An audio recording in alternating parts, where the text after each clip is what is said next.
성경 1034쪽 한 절입니다. 우리 같이 함께 한 목소리로 봉독하시도록 하겠습니다.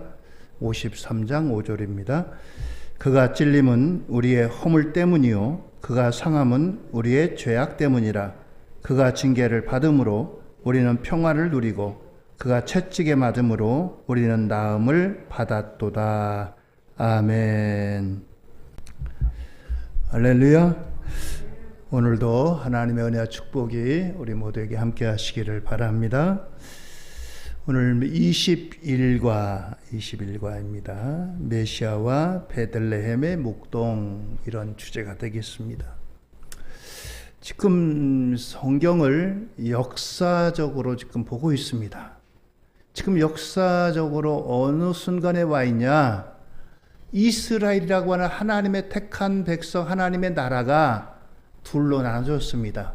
북쪽은 이스라엘이라고 불렀고 남쪽은 유다라고 불렀습니다. 근데 북쪽 이스라엘이 멸망의 단계에 들어가 있습니다. 그리고 남쪽 유다도 역시 위험한 가운데 처해져 있어요. 그런데 이 중간에 느닷없이 메시아와 베들레헴의 목동, 한번 띄워주실래요? 메시아와 베들레헴의 목동. 메시아는 구세주라고 하는 뜻입니다. 구세주라고 하는 뜻이에요. 근데 여기다 또 베들레헴의 목동, 이게 도대체 왜 이런 이야기가 나오느냐? 메시아는 지금 이 북쪽 이스라엘이 망하고 약 800년 후에 이제 메시아가 오시게 됩니다. 그러니까 앞으로도 한참 있을 이야기예요. 한참 있을 이야기인데 이 이야기를 끌어내 가지고 북쪽 이스라엘이 망하고 남쪽 유다도 불안에 떨고 위협에 떨고 사람들이 불안해하고 있어요. 야, 우리도 망하는 거 아니야? 그런 가운데 하나님께서 이사야라고 하는 선지자를 통해서, 야, 너희들 걱정하지 마라. 너희들 조금 있으면 메시아가 오실 것이다. 그분이 와서 우리를 구원해 주실 것이다. 그 나라는 평화로운 나라다. 너희들 지금 불안에 떨고 있지만 그 나라는 평화로운 나라다. 이런 나라들을 선포하기 위해서 이사야라고 하는 선지자를 보내주시는 겁니다.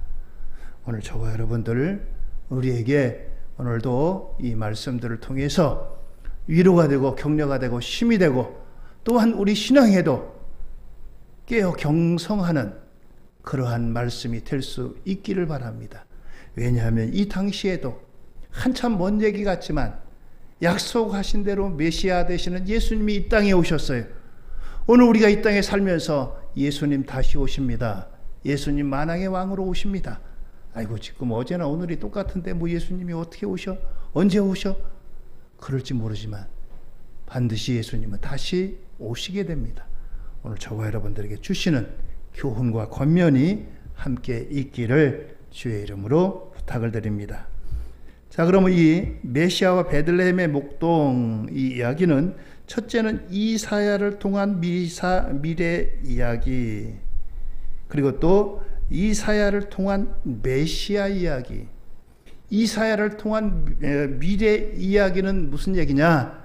지금 당장 눈앞에 있는 저 북쪽의 아수르라고 하는 큰 나라가 유다를 위협하고 있습니다. 마치 오늘날 우리 북쪽에 있는 나라들이 우리를 때로 위협하잖아요. 그런 것 같이 그런 세력이 이 남쪽에 있는 유다를 위협하는데, 거기에 대해서 하나님께서 이사야 선지자를 통해서 겁먹지 마. 내가 너희와 함께한다. 너희를 지켜줄게. 그러니 너희들 다른 세력 의지하려고 손 내밀지 마. 저 남쪽에 있는 구수, 남쪽에 있는 애굽, 거기선 의지하지 마. 내가 너희와 함께하니까 걱정하지 마, 염려하지 마. 저들은 망한다 라고 말씀하시는 이야기예요. 이사야를 통한 이야기는 앞으로 너희들 지금 위협에 떨고 공포에 떨지만 메시아가 오면 평화를 주신다. 메시아가 오면 우리를 구원해 주신다 라고 하는 이런 말씀들입니다. 그런데 하나님은 여기에다가 또 미가라고 하는 선지자까지 보내셨어요. 미가라고 하는 선지자를 통해서 지금 두 도시, 북조 이스라엘에는 사마리아라고 하는 수도가 있습니다. 남조 유다에는 예루살렘이라고 하는 수도가 있고요. 이 두 도성은 높은 산 꼭대기에다 세웠습니다. 그래서 좀처럼 적군이 침략을 해도 이 성을 점령하기가 힘든 그런 도성이에요. 그럼에도 불구하고 이 도성들이 하나님 앞에 얼마나 사치하고 얼마나 죄악이 많았는지 이 두 도성에 대한 하나님의 심판을 이야기합니다. 그리고 장차 오실 메시아는 베들레헴이라고 하는 아주 작디 작은 저 시골에 오실 것이다 라고 말씀하시는 겁니다. 오늘 이와 같이 메시아와 베들레헴의 목동 이야기는 이렇게 구성되어져 있습니다. 자, 공간적으로는 어디를 말하느냐? 예루살렘과 사마리아. 예루살렘은 남쪽 유다의 수도이고 사마리아는 북쪽 이스라엘의 수도입니다. 주요 인물로는 이사야와 미가, 이 두 사람은 선지자입니다. 선지자는 하나님의 말씀을 선포하는 사람이, 그래서 이 이사야와 미가를 통해서 남쪽 유다 백성들에게 하나님의 말씀을 선포합니다. 자, 오늘 이렇게 여러분들과 제가 금년 초부터 이제 통성경에 있는 이것을 통해서 제가 설교 겸 또 성경 공부 겸 이것을 같이 하는 것은, 성경이 상당히 두껍죠. 여러분들 성경 전체 한번 읽어보셨어요? 창세기부터 요한계시록까지 보통 두껍지 않잖아요. 보통 두껍지 않아요. 또 그리고 어떤 때는 읽어도 이게 무슨 말인지 몰라요. 누가 누구를 낳고 하니까 뭐 이름도 부르기도 힘들고, 어떤 때는 또 이해도 안 되고, 분명히 앞에 읽었던 내용인데 뒤에 또 나와요. 성경이 일률적으로 쭉 나가는 게 아니라 앞에 갔다 뒤에 갔다 뒤에 갔다 앞에 갔다 성경이 왔다 갔다 해요. 그렇게 구성되어 있어요. 그래서 하여튼 읽기 힘들어요. 그런데 이것을 그냥 쭉 펴가지고 처음부터 끝까지 역사적으로 읽으니까 성경 전체가 창세기부터 요한계시록까지 사실은 66권의 책이거든요. 성경이 66권이, 구약 39권, 신약 27권. 그런데 이 모든 것이 각기 다른 책이 아니라 하나의 책으로 되어 있다라고 하는 겁니다. 그래서 더 바이블 is one story of Jesus, 한 이야기인데 그것은 예수님에 대한 이야기다. 구약도 예수님에 대한 이야기로, 신약도 예수님에 대한 이야기로 하나로 되어 있다. 그래서 성경은 예수 그리스도의 십자가 이야기, 이것의 초점이고 중심이고 핵심이다라고 말씀하고 있는 것입니다. 그러면서 선지자들의 글쓰기 독특성, 선지자라고 하는 이사야 선지자, 미가 선지자, 그래서 이사야서는 이사야 선지자가 기록한 하나님의 말씀이에요. 그리고 또 미가서는 미가 선지자가 기록한 하나님의 말씀인데, 이 선지서 같은 데 보면은 이제 과거 이야기를 끌고 와가지고 현재 이야기합니다. 과거에 이런 일이 있었는데 하나님이 오늘도 이렇게 하신다. 그리고 현실, 지금 현실의 이야기를 가지고 미래에 하나님께서 이렇게 하신다. 이러한 내용이 이 선지자서, 선지서, 이사야서나 미가서나 그 외에도 여러 선지서에는 이러한 형식으로 하나님의 말씀이 담겨져 있다라고 하는 것입니다. 그럼 먼저 이사야를 통한 미래 이야기, 이사야를 통한 미래 이야기. 이사야가 지금 유다에 대한 하나님의 심판을 이야기하고, 지난주에 제가 도표로 다 보여드렸죠. 5개의 동맹관계가 있었잖아요. 5개의 동맹관계 가운데 저 북쪽에 아수르라고 하는 나라가 있는데, 아수르가 힘이 세요. 힘이 센데 이제 맨 처음에 아람 나라를 쳐서 넘어뜨리고, 북이스라엘을 쳐서 넘어뜨리고 남쪽으로 내려옵니다. 그러니까 이 유다 나라가 겁을 먹어가지고, 저 북쪽 저 아수르가 저렇게 힘이 강한데 우리 힘으로 못 싸우겠구나. 그래서 애굽에다 손 벌려가지고, 애굽에다 우리 좀 도와줘. 그냥 도와주겠어요? 거기다 조공을 바쳐야지. 그렇게 그 종을 바치고 도와달라고 그렇게 청한 거예요. 그런 가운데 하나님께서 이제 이사야서를 통해서 저들 힘을 빌리지 마라. 아수르는 스스로 무너질 거다. 이렇게 말씀하신 거예요. 그러면서 위로를 해주시고 안심시키고 하나님을 의지하라고 말씀하면서 장차 있을 이야기를 말씀하십니다. 그 말씀이 이사야 42장 1절로 3절이에요. 여기 있는 말씀 같이 한번 여러분들 잘 보이세요? 한번 같이 읽어봅시다. 시작. 내가 붙드는 나의 종, 내 마음에 기뻐하는 자, 곧 내가 택한 사람을 보라. 내가 나의 영을 그에게 주었은즉 그가 이방에 정의를 베풀리라. 그는 외치지 아니하며 목소리를 높이지 아니하며 그 소리를 거리에 들리게 하지 아니하며 상한 갈대를 꺾지 아니하며 꺼져가는 등불을 끄지 아니하고 진실로 정의를 시행할 것이며. 그렇습니다. 이게 무슨 말씀이냐? 지금 유대 나라에 이런 정의도 없고 공의도 없고 또 궁휼히 여기는 것도 없어졌습니다. 제사장 나라에 하나님 백성들이 지켜야 될 것들이 없어요. 배고픈 사람, 약한 사람 봐도 도와주지도 않고 또 고리대금하고 남의 거 빼앗고 악한 정치를 하고 있어요. 그런데 장차 오실 메시아는 이런 분이시다. 정의를 베풀고 상한 갈대를 꺾지 않고 꺼져가는 등불을 끄지 않고. 이스라엘에서 가장 약한 사람이 누굽니까? 과부와 고아예요. 과부와 고아를 도와주고 약한 자를 도와주고 정의를 실천하고. 근데 정의도 잊어버렸어요. 정의도 다 넘어갔습니다. 재판도 굽는 재판을 합니다. 뇌물 받고서 재판도 막 이렇게 엉터리로 해요. 이러한 세계 가운데 하나님께서 이사야 선지를 통해서 메시아가 오면 이런 나라가 될 것이다. 그분이 오시면 이렇게 할 것이다. 바로 이사야 선지를 통해서 위로와 소망을 주는 것입니다. 그렇습니다.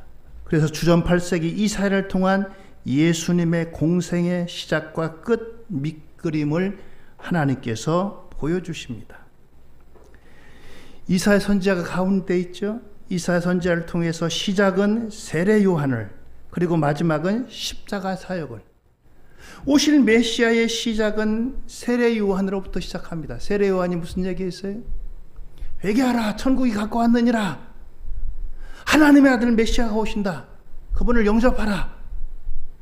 여러분들 영접하기 위해서 먼저 회개하라.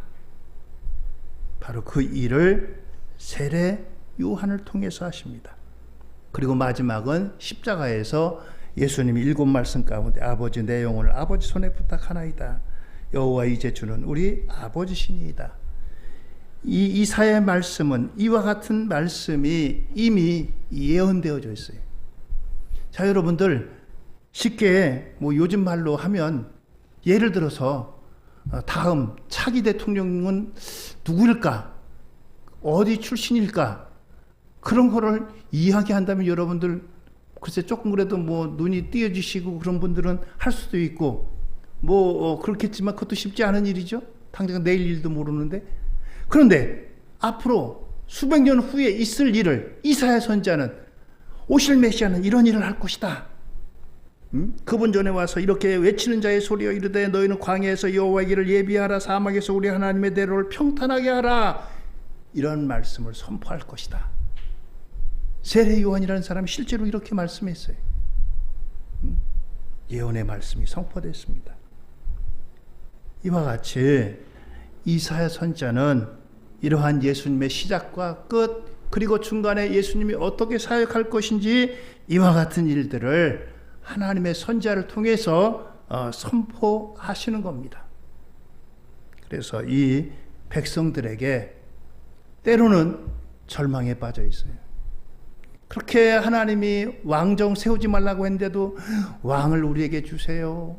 그래서 왕을 줬어요. 왕을 줬더니 결국 그 왕들 때문에 힘들고 괴롭고 어려움 가운데 있는 이런 일을 차지하고 결국은 나라가 망하게 되는 지경까지 이르게 된 것이 바로 유다의 현재의 모습입니다. 얼마나 힘들겠어요. 얼마나 낙심되겠어요. 그런 가운데 하나님이 이사야 선지를 통해서 그러나 메시아가 오시면 이렇게 된다.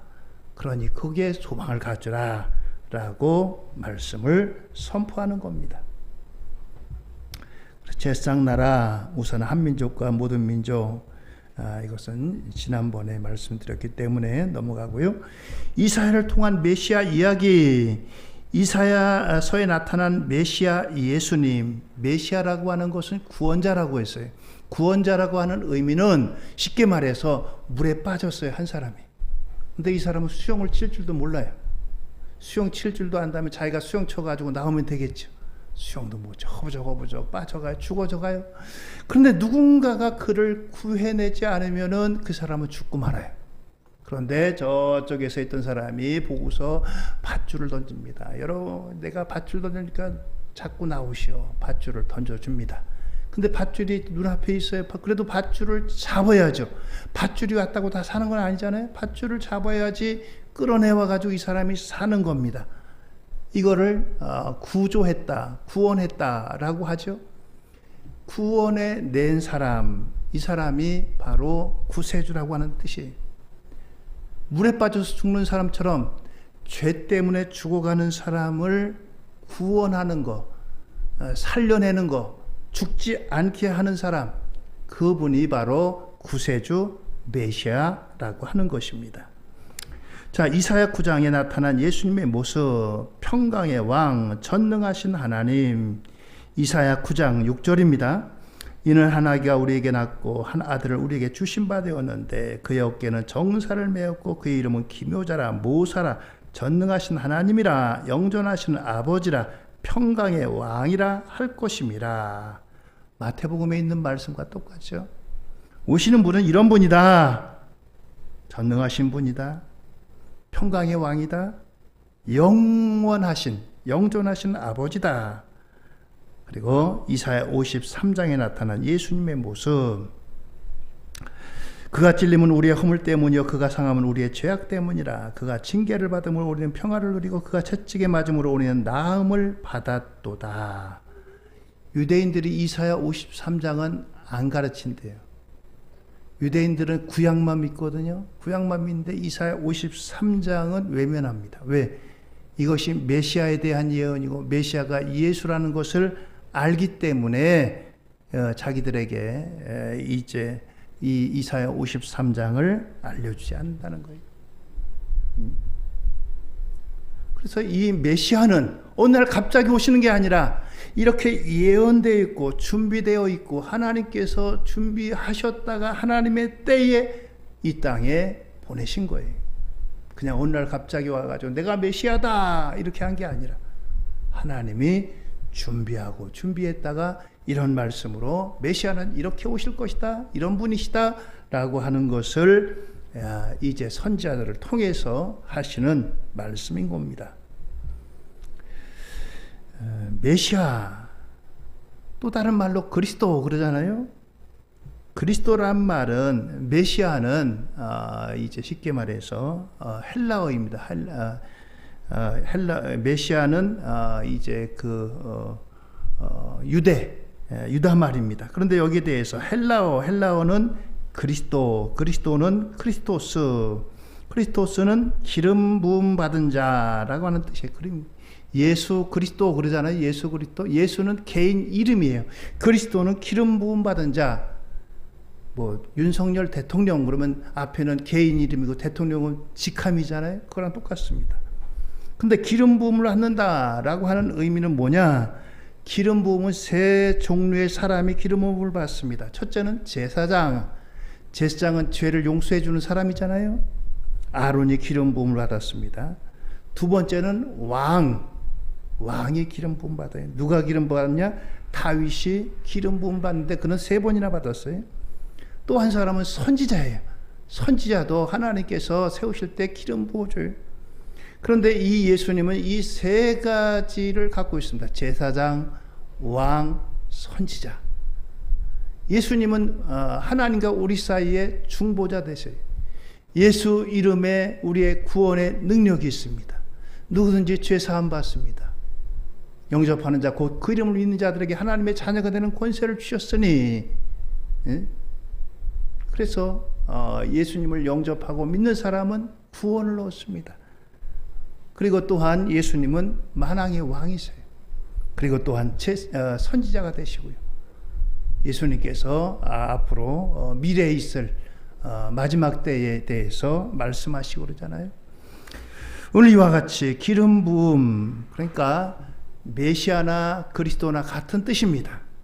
그리고 이 그리스도라고 하는 말은 기름 부음을 받은 자, 기름 부음은 왕, 선지자, 제사장에게 기름 붓는데 예수님은 이 세 가지의 기능을 다 하신 분이다 라고 하는 겁니다. 이사야 61장 1절에 주 여호와의 영이 내게 내리셨으니 이는 여호와께서 내게 기름을 부으사 가난한 자에게 아름다운 소식을 전하게 하려 하심이라. 그렇습니다.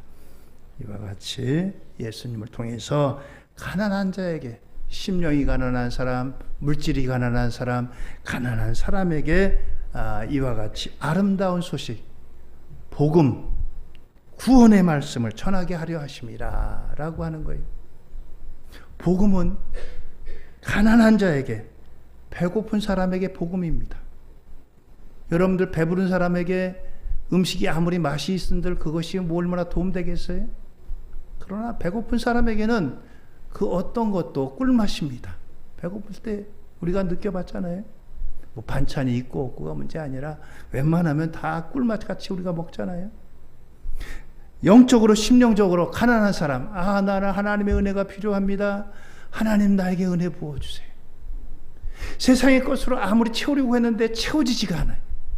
하나님, 나는 세상의 것으로 채울 수가 없습니다. 내 한 좀 채워주세요. 돈을 갖고 쇼핑해봐가지고 이것저것 아무리 신나게 쇼핑을 해도 채워지지 않고, 돈을 가지고 아무리 이것저것 사도 마음에 들지 않고, 내가 세상에 좋다는 건 다 해봤지만 만족함이 없어요. 하나님, 내 영혼은 만족함이 없습니다. 내 영혼은 끝이 없습니다. 하나님, 내 영혼을 채워주세요. 그래서 하나님께서 이 빈 공간을 채워주셔야만이 사람은 비로소 만족하고 거기에 기쁨이 있는 거예요. 세상에 돈이 제일 많은 사람도 부족합니다. 허전해요. 세상에서 제일 학식이 뛰어난 사람도 부족합니다. 뭔가 아쉬워요. 세상에서 권력이 가장 큰 사람, 가장 힘이 있는 사람도 부족합니다. 한쪽에 뭔가 허전해요. 하나님께서 채워주셔야 돼요. 가난한 사람에게 채워주십니다. 배고픈 사람에게 채워주십니다. 목마른 사람에게 채워주십니다. 채워달라고 하는 사람에게 하나님께서는 채워주세요. 바로 그것이 메시아 되신 예수님이 이 땅에 오셔서 하시는 일들이 바로 이와 같이 이러한 메시아를 예고하고 있습니다. 너희 가난한 자에게 아름다운 소식을 전하게 합시다. 그분이 오셔서 너희들에게 채워줄 것이다. 그래서 이사야를 통한 메시아의 사역은 메시아의 사명 이사야 61장, 누가복음 4장 서로 이와 같이 연결이 됩니다. 가난한 자에게 복음을, 마음이 상한 자에게 고침을, 포로된 자에게 자유를, 갇힌 자에게 노임을, 모든 슬픈 자에게 위로를 주시며 희락의 기쁨으로 슬픔을 대신하며 찬송의 옷으로 근심을 대신하며 라고 했습니다. 그렇습니다.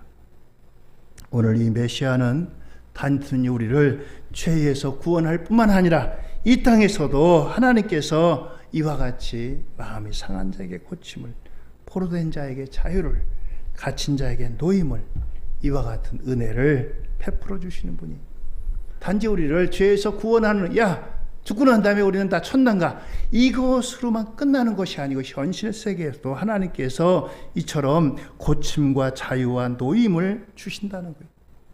그래서 기독교의 복음이 들어간 곳에는 자유가 있습니다.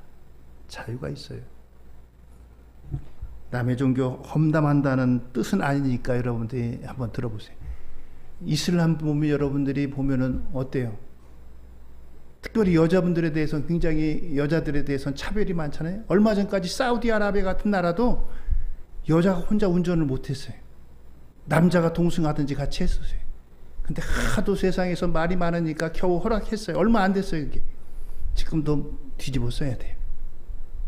아주 이슬람도 좀 자유로운 스카프 정도만 두르는 나라가 있는가 하면은 머리부터 눈만 내놓고 다 새카맣게 쓰는, 그래야만 외출할 수 있는 그러한 사람들도 있어요. 그런 나라들도 있어요. 여자에 대한 기본권들이 인정이 안 돼요. 이건 뭐 사람도 아니야. 남자가 꼭 같이 있어야 돼. 그래야지 뭐 다니든가 뭐를 할 수 있다든가. 여자 혼자 뭐 주체적으로는 뭘 못해.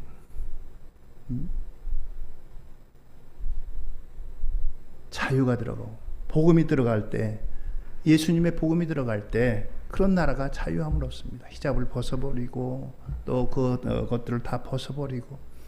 우리나라도 옛날에는 여자분들은 다 그냥 뭐 출신이 어디냐에 따라서 뭐 수원댁 무슨 댁 그랬잖아요. 근데 우리나라에 기독교 복음이 들어오면서 교회 나오니까 이름 다 적어야 되고, 이름 부르니까 수원댁으로 안 부르고 내 이름을 불러줘요. 교회 갔더니 내 이름을 불러주는구나. 바깥에서는 수원댁 무슨 댁 누구 엄마 그렇게 불렀는데, 여기에 참 자유가 있고 또 그리고 노임이 있는 거예요. 또한 위로를 주시고. 오늘 그렇습니다. 이사야를 통한 메시아의 사역, 메시아는 이런 일을 하실 것이다. 지금 현재 너희들이 이 유다 땅에 있는 우리의 지도자들은 가난한 사람들에게 고리대금을 하고, 또 돈이 없는 사람 땅을 빼앗고, 가난한 자를 학대하고, 뇌물을 받고 엉터리로 재판을 하고, 약한 자를 도와주기는커녕 더 이 힘 있는 자들이 빼앗아 버리고, 이런 일을 하는데 오실 메시아는 이런 일을 할 것이다. 그러니 소망을 가져라 라고 하는 소망의, 희망의 메시지를 이사야 선지를 통해서 내보내는 거예요. 그렇습니다. 오늘 여러분들 예수님으로 말미암아 우리에게 주시는 가난한 자에게 복음을, 마음이 상한 자에게 고침을, 포로된 자에게 자유를, 갇힌 자에게 노임을, 모든 슬픈 자에게 위로를, 슬픔을 대신하고 근심을 대신하는 이와 같은 하나님의 복음의 회복이 저와 여러분들에게 있어지기를 예수님의 이름으로 축원드립니다. 할렐루야. 그렇습니다. 그래서 이사야서에 나타난 메시아의 예언을 몇 가지로 제가 살펴봤습니다.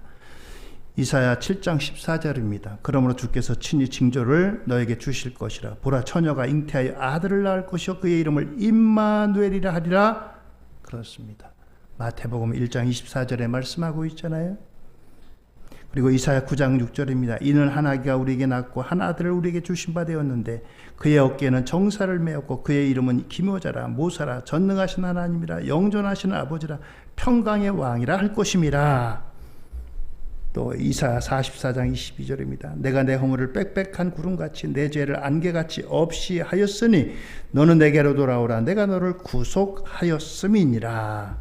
이사야 53장 4절 이하입니다. 그는 실로 우리의 질고를 지고 우리의 슬픔을 당하였거늘 우리는 생각하기를 그는 징벌을 받아 하나님께 맞으며 고난을 당한다 하였노라. 그가 찔림은 우리의 허물 때문이요 그가 상함은 우리의 죄악 때문이라. 그가 징계를 받음으로 우리는 평화를 누리고 그가 채찍에 맞음으로 우리는 나음을 받았도다. 우리는 다 양 같아서 그릇 행하여 각기 제 길로 갔거늘 여호와께서는 우리 모두의 죄악을 그에게 담당시키셨도다. 할렐루야. 자, 이러한 일들, 이러한 말씀들이 하나님께서 이 이사야 선지를 통해서 미리 예고하셨다, 예언하셨다. 이 말씀이 그대로 성취되는 것을 우리에게 보여주십니다. 자, 또 다른 선지 하나는 미가라고 했죠. 미가라고 하는 선지를 통해서 하나님께서 북이스라엘의 수도 사마리아와 남유다의 수도 예루살렘에 대한 비판을 하십니다. 두 도시의 지도자들과 거짓 예언자, 거짓 예언자들이 무슨 말을 했느냐? 이사야 선지자라든가 올바른 선지자들은 하나님의 말씀을 있는 그대로 전해요. 하나님의 말씀을 전할 때에는 때로는 듣는 사람 입장에서는 거북한 말도 있어요. 그 말씀이 때로는 너희들 그렇게 죄지면 되겠느냐? 너희들 회개하라.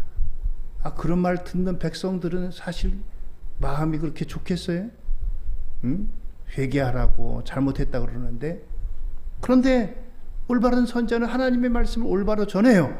그런데 거짓 선자들은 뭐라고 합니까? 너희들 잘하고 있어. 하나님이 복 주신대. 나라에 대해서도 마찬가지예요. 나라에 대해서도 나라에 누가 듣겠어요? 왕이 듣고 또 지도층이 듣고 이 미가나 또는 이사야 선지자는 다 같이 왕이 들을 때 또 나라의 고위층이 들을 때 쓰디쓴 말만 합니다. 왕이시여 하나님을 의지해야지. 왜 저 애굽을 의지합니까? 하나님이 아수르가 무섭다고 애굽을 의지하지 마세요. 하나님이 막아주십니다. 저 애굽을 의지하면 안 됩니다. 왕이시여 하나님을 의지하세요. 하나님께 기도하세요. 이렇게 얘기하는 거예요. 또 백성들에게, 고리대금업자들에게, 이런 사람들에게, 재판관들에게 또 재판을 그렇게 해서 되겠느냐? 왜 뇌물을 받고 재판을 그렇게 하냐? 이런 소리로다가 맹통렬하게 비판을 합니다. 가난한 자 하나님이 도와주라 그랬는데 거기서 그 이자를 받고 그래? 그 땅을 빼앗아가? 이게 이사야 선지자, 미가 선지자가 한 얘기. 미가 선지자가 한 얘기입니다. 나라를 위해서 기도해야 됩니다. 대통령과 지도자들을 위해서도 기도해야 돼요. 그러나 하나님 말씀에 잘못 벗어나면 때로는 예언자적인 선지자적인 그런 것도 선포해야 돼요. 잘못되면 잘못된 길로 간다고. 그것이 비판하기 위해서가 아니고 잘 되기 위해서, 하나님 뜻대로 하기 위해서. 이렇게 하면 안 됩니다. 선포해야죠. 그 얘기하면 좌파래요. 공산당이고 빨갱이래. 그럼 여기 이사야도, 미가 선지자도 그런 시각으로 보면 좌파고 빨갱이에요. 공산당이에요.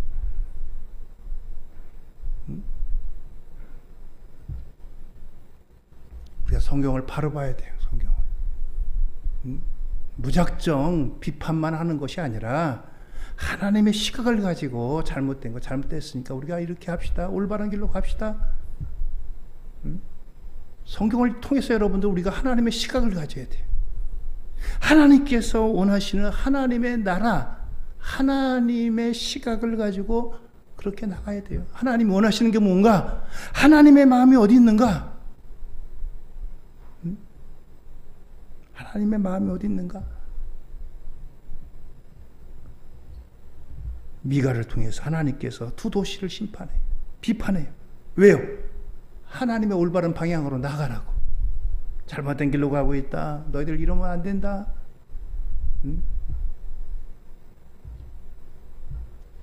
미가서 1장 5절입니다. 이는 다 야곱의 허물로 말미암으며 이스라엘의 족속의 죄로 말미암음이라. 야곱의 허물이 무엇이냐? 사마리아가 아니냐? 야곱의 산당이 무엇이냐? 예루살렘이 아니냐?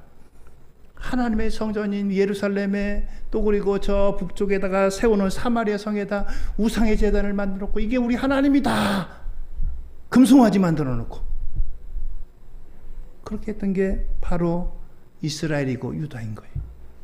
이것에 대해서 하나님의 시각을 가지고 이러면 안 된다. 심판하고 하나님의 비판을 말씀하시는 거예요. 다 없애버려라. 하나님 앞에 돌아와라.